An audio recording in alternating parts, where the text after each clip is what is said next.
O áudio que vocês vão ouvir agora é parte do podcast Xadrez Herbal. Caso vocês queiram ouvir mais sobre esse assunto e outros temas de política internacional, é só ir em xadrezherbal.com. Agora vocês ficam com a coluna da professora Vivian Almeida, que tratará da inflação argentina, além da projeção para a América Latina e Bitcoin. Olá pessoal, espero que estejam todos bem. Bom, primeiro de tudo, um ótimo 2024 para todo mundo, que seja um ano próspero, tranquilo, que para quem esteja precisando de um recomeço, que recomecem, para quem esteja satisfeito com a própria vida, que mantenham. E enfim, desejo tudo de melhor para todos vocês. Aproveitando esse ritmo de início de ano, queria trazer aqui uma espécie de panorama. Não vou falar um panorama global, vou me ater mais à América Latina, mas de alguma forma, quando a gente fala de América Latina, a gente está falando muito dos acontecimentos no mundo, até porque nós somos uma região muito dependente das trocas internacionais, então isso acaba trazendo aí um componente de política internacional, ora. Enfim.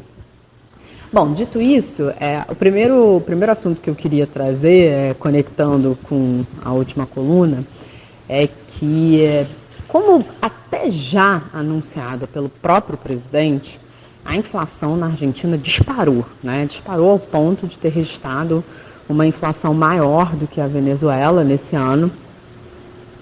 E, em grande medida, isso está relacionado tanto às medidas, né, já adotadas, que acabaram impactando a produção e a entrada de dólares, e as próprias incertezas trazidas com as medidas que, como a gente foi comentando ao longo das colunas, para dizer o mínimo, são pouco ortodoxas. Então, isso já traz um componente de instabilidade, mais ainda com a efetividade de algumas restrições, acabou impactando uma alta inflacionária que, apesar da projeção de uma redução, né, fechou dezembro em 33%, salvo engano, e as projeções são de 20%, ainda vão manter o país numa escalada, não numa escalada inflacionária, mas num patamar inflacionário muito grande. E para completar, ele adicionou que mais cedo ou mais tarde vai fechar o Banco Central, o que de novo intensifica as medidas restritivas, as incertezas e as instabilidades que acabam por provocar fuga de capitais, e um país dependente da moeda norte-americana acaba se impactando muito com isso, e isso fomentando o processo inflacionário. Então, de novo, assim, eu começo essa coluna meio que falando um pouco do que falei na coluna passada, de que, olha, precisamos entender como que vai ser o impacto dessas medidas da Argentina, para saber como que isso vai impactar não só o país, como o nosso país e o continente. Um outro aspecto que eu queria trazer um pouco é com relação às projeções para o continente, que trazem um tom um pouquinho diferente do que nos últimos anos a gente vem adotando, porque nos últimos anos a gente vem reiterando o quanto, desde 2008, primeiro com a crise, depois com a pandemia, com a guerra da Ucrânia, o mundo vinha passando por abalos que acabavam afetando muito os continentes, e o continente latino-americano, como um continente muito suscetível não só a variações internacionais, a crises internacionais, mas a própria dinâmica econômica dos países, em especial Estados Unidos e China, pois exportamos muito e importamos também produção desses países, né? Para a gente produzir, a gente precisa importar desses países, e a nossa produção é exportada para eles. Então a gente falava muito sobre como a nossa instabilidade ou os nossos indicadores não auspiciosos estavam muito relacionados à dinâmica internacional.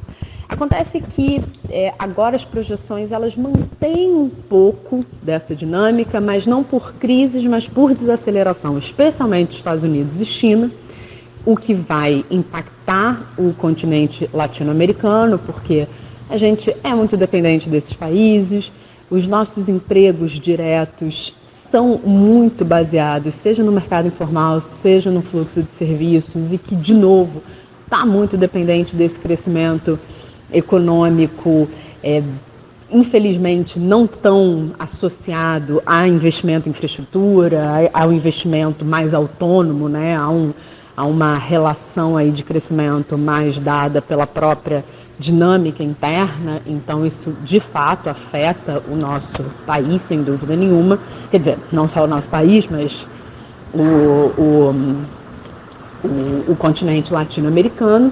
Mas, apesar da gente observar, né, uma desaceleração que afeta o desemprego, né, não no sentido de redução, infelizmente, mas no sentido de aumento, tem também um aspecto de que a projeção da inflação é de um controle maior. E isso vem em linha com um resultado fresquinho que saiu aqui do nosso país, do Banco Central, de que a gente, depois de 2 anos, conseguiu ficar dentro da meta inflacionária.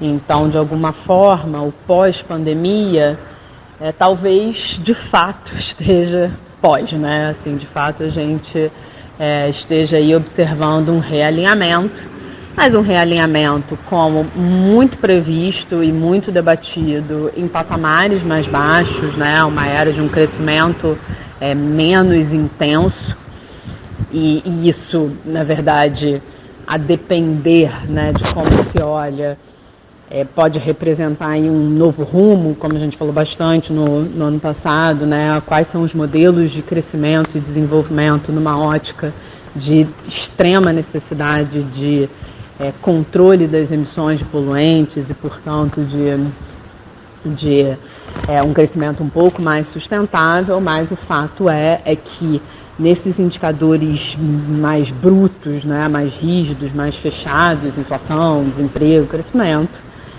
a inflação tem um vislumbre de controle aqui no continente latino-americano, ao passo que o crescimento e o desemprego não oferecem as melhores perspectivas se a gente tem como ambição crescer mais. E por fim, uma notícia que eu costumo não falar muito, né? Enfim, questão aí de direcionamento e quase que gosto mesmo, mas eu achei importante trazer que a SEC, a CVM dos Estados Unidos, né, quem regula aí o mercado de capitais, liberou a negociação dos FTs de criptomoedas depois de 10 anos de negociação nas bolsas americanas.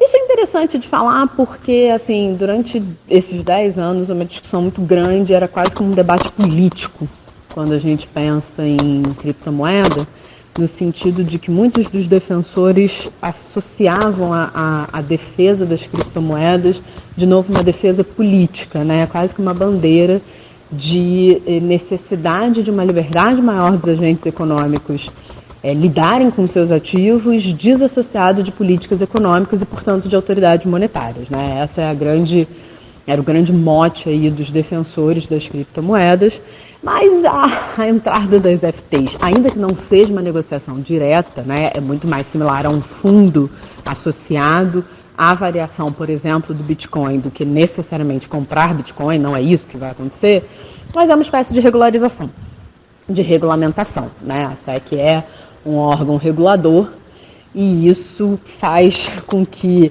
apesar de uma incorporação do mundo dos criptoativos, né, das tecnologias blockchain, enfim, gente, não sou especializado, não conheço muito, mas... Meu amigo e companheiro Felipe Nobre Figueiredo, o homem por trás do tabuleiro. Olá, meu caro Matias, olá a todos os nossos ouvintes, todo mundo que nos ouve, nos prestigia, nos divulga, nos tolera, nos ama. Uma construção paralela e libertária aí do acesso aos ativos financeiros ou da própria condução, não mais de política monetária, né, mas como os agentes detêm aí as suas possibilidades dos seus financiamentos, enfim, das suas decisões que envolvam ativos financeiros. Então, achei interessante nesse sentido porque consolida a ideia de que é uma realidade, né? Assim, pensar em criptoativos, pensar em tecnologias de substituição daquela moeda no sentido mais tradicional da palavra, associado às suas funções, já sinaliza isso, mas é uma regulamentação que antagoniza com a própria bandeira dos defensores. Então, achei interessante trazer essa percepção e, enfim, né, século XXI. Seja bem-vindo. Bom, pessoal, é isso. De novo, reitero aqui meus melhores votos para todos vocês para 2024 e que possamos ter aí um ano mais tranquilo.